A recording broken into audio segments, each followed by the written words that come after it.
What is up, Watch fam, and welcome to Ask TNH. I am Christian from Theo and Harris, and today we're going to be doing an interview by Horloge Life. So let's do a quick wristwatch check, and then we'll get into it.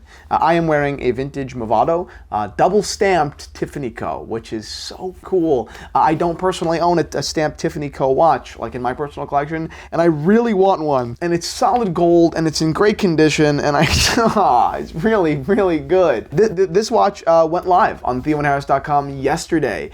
So if you did not check it out already, I don't know if it's sold or still available. There's no way for me to know right now.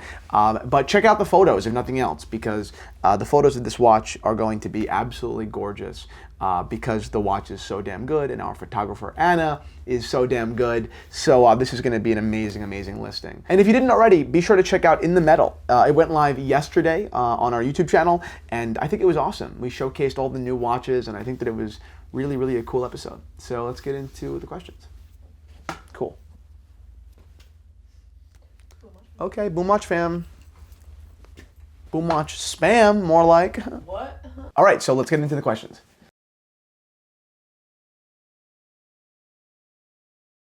For me, I enjoy watches. Watches are my biggest physical passion.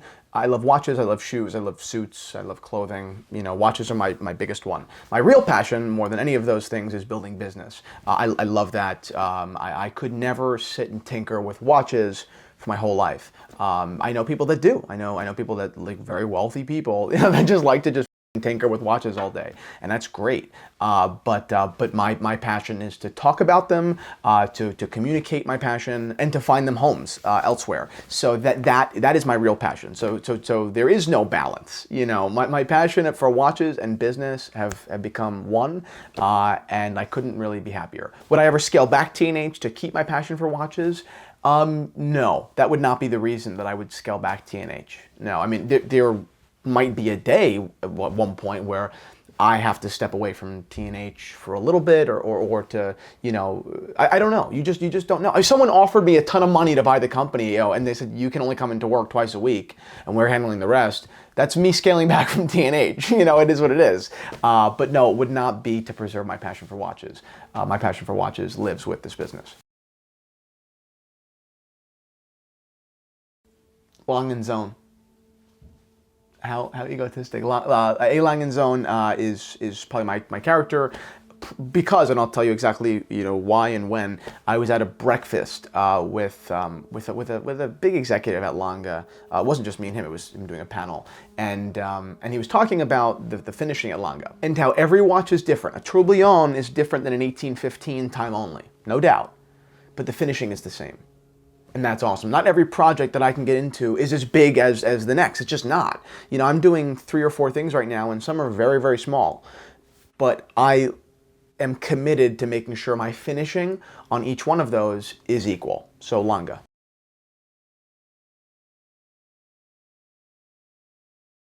Damn, that's really hard. If I had to make it 2 brands, I would probably do Rolex and Cartier. Cartier.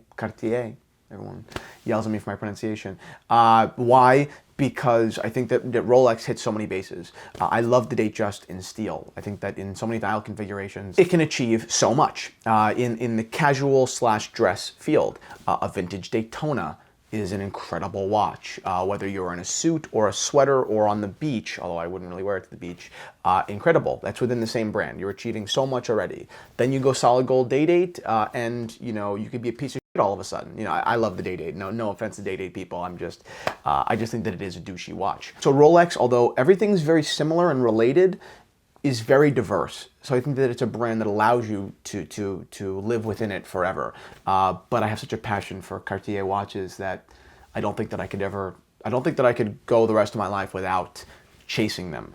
I think they're just some of the most beautiful designs in the world. So that's my half answer to your question.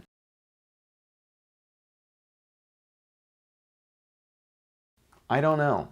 I don't see TNH. I don't do that. I really don't.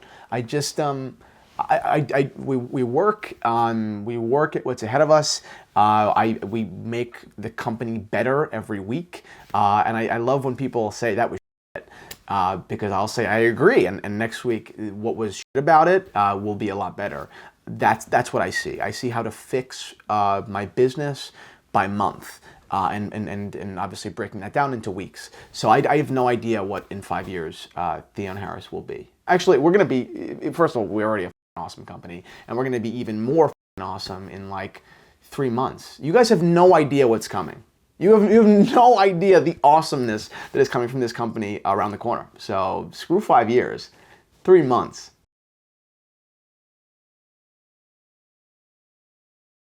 If Theo and Harris were to create watches, I don't know if I should tell you, because we may do it one day. Should I tell them? No. No, I'm not going to tell you. I'm not going to tell you. I can give you a hint. Patek reference 3670A. That's my only hint.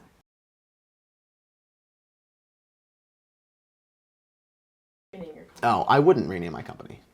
I wouldn't. I have no idea. I have no idea. I'm not one for names. I like names to, I like them to be meaningful, kind of. I like them to sound good, and I like them. I like their sound to represent what that company probably will be. Because you don't know what your company is when you're naming. It's just it's you know your company way into that. It's too late, So I wouldn't rename Theo and Harris.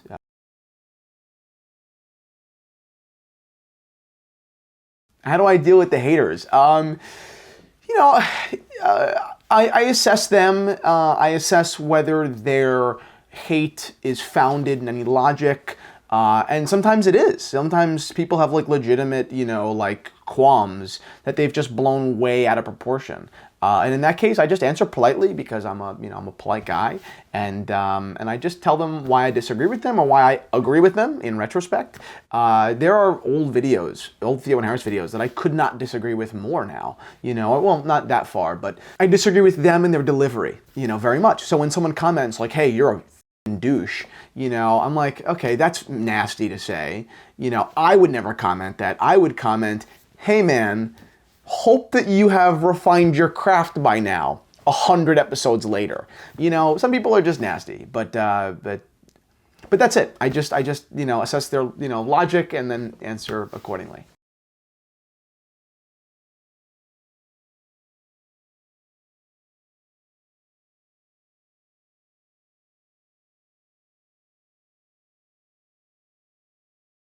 Yeah, it's a great question. What do I think about? I think that I wish that I owned them or shares in them, because I would have no shame. It's business. I mean, it's work, and that's it. You're not lying to anyone really. You're not doing anything illegal. You are just creating a demand for a piece of shit thing, and people are giving you money hand over fist. So that's it. I respect that. I hate when people show me their watch. It's always very awkward, when someone shows me their MVMT and they say, "Oh, I know you're a watch guy, like look at mine." I'm like, very cool. And then I try to get off the subject. I don't want to tell you what I think. It's not a time for a grilling, I mean, if you ask for my acute opinion before you buy something, then yeah, I'll tell you. But otherwise, I'm not out to piss people off or to ruin people's day. It's ridiculous.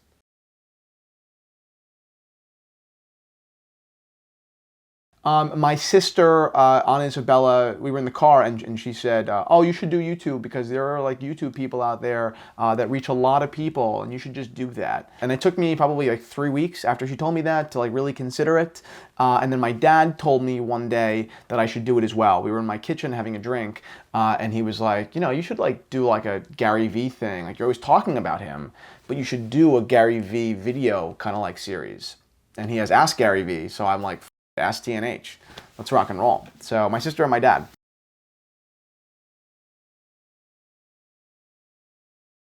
My ultimate grail. Grail's a funny word because it's either the most expensive watch you ever want or the one watch you can't live without, and it's not the most expensive watch. My watch, my grail, the one that I have to have before I die, is a Rolex Yellow Gold Day Date. I would love a reference 1803. If it is a later reference, that's fine, but the dial needs to be super cool. If it is going to be a later reference, I just love the pie pan, dials. They're just so beautiful. I have told myself that I will buy that watch when I either get engaged or married. So I guess we have quite a few years to go, but I do think, and I know I'm going to buy the watch. There's no doubt, and I can't wait.